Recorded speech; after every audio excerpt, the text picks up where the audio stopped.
Well, got my helper. Got a mess again. Getting ready for combo inspection. It's Tuesday. I called to try to get an appointment for Thursday. They couldn't get that one. Friday, I couldn't really nail down a time, and I have to be gone in the afternoon, so I took it for Monday. So here's what combo is going to be. They're going to look at all the wiring.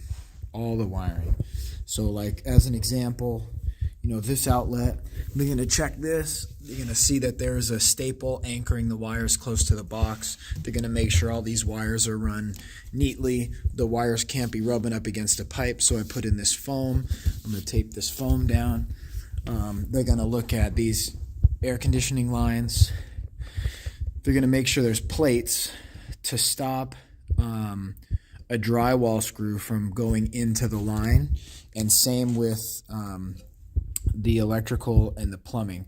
So here's good because there's several inches before it would hit the There's several inches before it would hit the wires.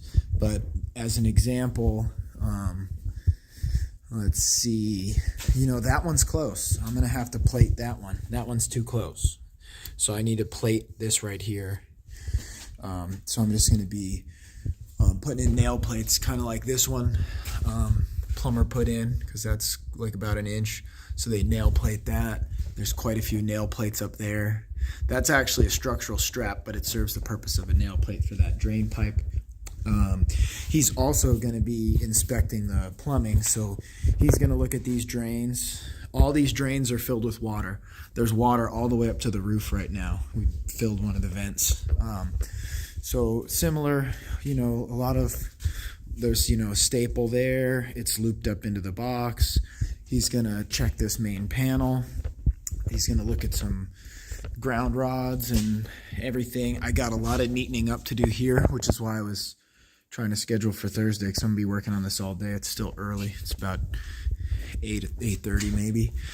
So I'm gonna run up on the ladder and get all these neatened up and anchor them down the wall and get all that tightened up. And then same, like a lot of these wires are pretty good, but we did just get this main line plumbed in for the sprinkler system, so I need to spray foam that, clean that up. That's not really for inspection, but I'm putting some insulation so the wires can't touch. Come on. So there's a lot of stuff that needs to be looked at, and one of the big things that just took me half a day is all these pipes need to be insulated. So these small black ones are actually the regular hot and cold water, and I just wrapped them in a foam, so it's like this, similar to this. This is a bigger size than those, and then it's got glue in the seam, so you wrap it and then you glue it down so it's on there really solid. So also he's going to be looking for straps. Same straps on all the plumbing, but you can see all the insulation on all these pipes. So there's very little to no pipes exposed. Basically just the very ends. This area is going to get a little dark in here, but there was a lot of water connections up under the stairs and everything. Orange pipe being the fire sprinkler is fine, but you okay? You want to play with me? So tons of insulation stuff, all the stub outs, this one like for the toilet, these two for the sink, he's going to be checking out. Same with that plumbing run over there for the downstairs refrigerator, and again it's all insulated and the wires are all run and they're all stapled near the box. Then in here, basically right now the water's just looped, the cold water's just looped to the hot water, so the whole thing is just pressurized, and the water main is on, so this is active right now. The hot water heater is not installed. I thought that was actually going to be part of the inspection, but it turns out the hot water heater is like on final, so I didn't really need to go super crazy on drywall and all this area, but past that point now. So and there's a few more pipes to run, like this is the pressure relief if it gets too hot. So I need to run copper down 90 and 90 into that.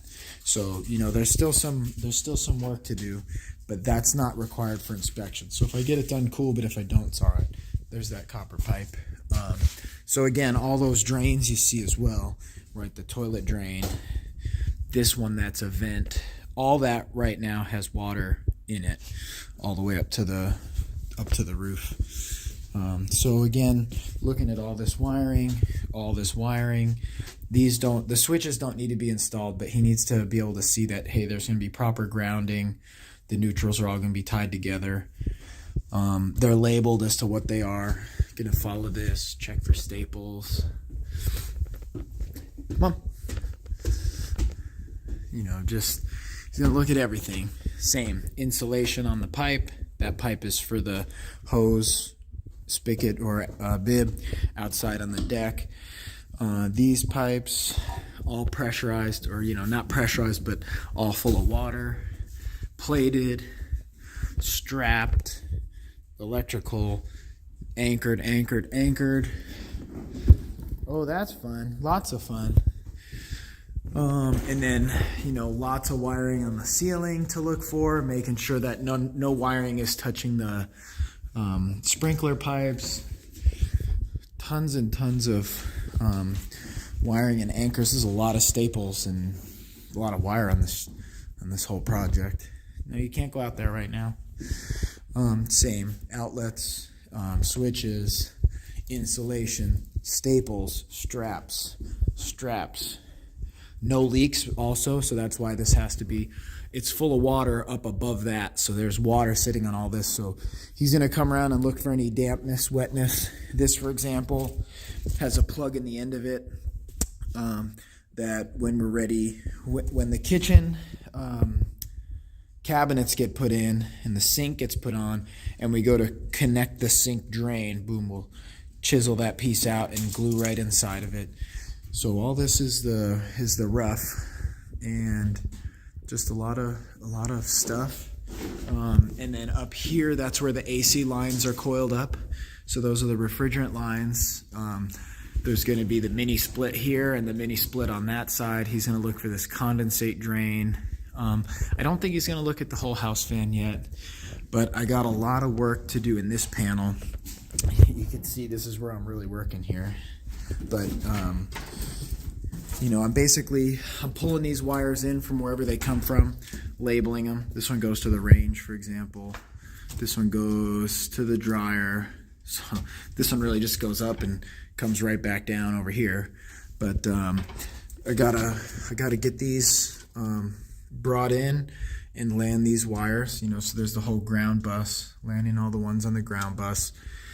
This, for example, this will be fine. This is a 240 breaker for the AC.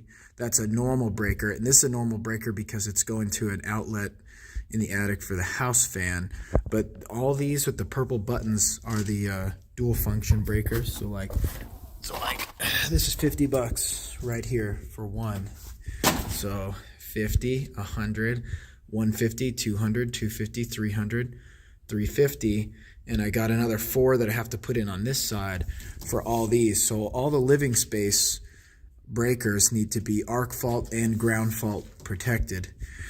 So I still got another 2 240 breakers to put in and another 4 dual function breakers to put in, which, matter of fact, I had to order more. I blew out the whole inventory of the electrical supply place here getting these. So like a bunch of 15s and a whole bunch of 20s, and I had to order 4 more 20s. So he's going to come in and check, make sure all this stuff is wired right, and also make sure, that's why it needs to be labeled.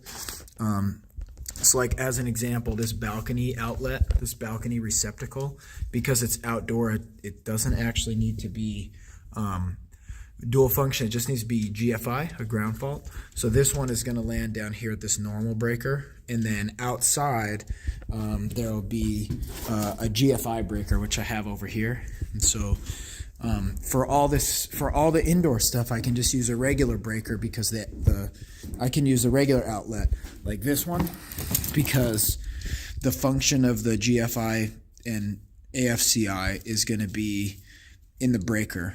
But outside, because I only need a GFI, I've got some outdoor receptacles in here somewhere. Because I'm only doing because I'm only going to be doing outdoor, only needs to be GFCI, I could just use this receptacle and a regular breaker, which is fine. It's acceptable. So it's kind of funny. At least that way, you know, it's back down to a $15 breaker rather than a $50 breaker. Although each of the outlets are more money, so it's hard. It depends on how many outlets are on the string. But he's gonna be checking all that type of stuff. He will be pressing the buttons on the you know, these don't have anything to test, but he's going to press the button on the actual breaker, and on the outlets he's going to press the button to test the, you know, well, thanks for your help, to test and make sure the GFCI actually works.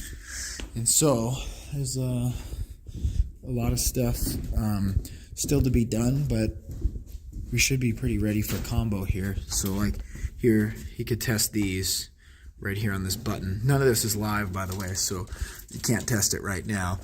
So that's kind of the big part of combo. You know, he's going to be like, just again, all this pipe, no leaks, straps,